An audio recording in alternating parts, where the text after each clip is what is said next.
za diwani kwamba mpango unaopanga una madhara na hasara, asipotii aumie mara moja, kwa sababu sauti ya Mungu imetoka.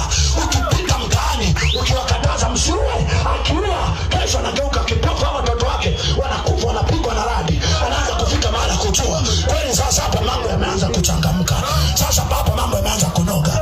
Nami ninachojua at any time, haleluya, haleluya, at any time sauti ya watu wa Mungu itakuwa ndio sauti inayotawala. Wakisema acha, utatakiwa uache.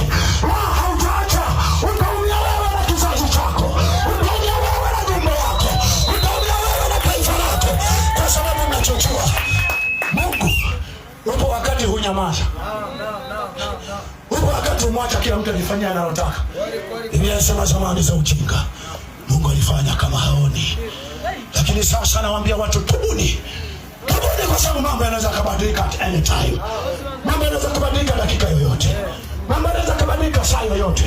Akina mama walioinama wanaolia wanaweza wakainuka wakacheka, vijana wanaume wanawake, vijana mabinti kwa mama, wazee ambao sasa ilikuwa tuwazike wanatuzika vijana, ilikuwa wazee tuwazike, wazee wanatuzika vijana.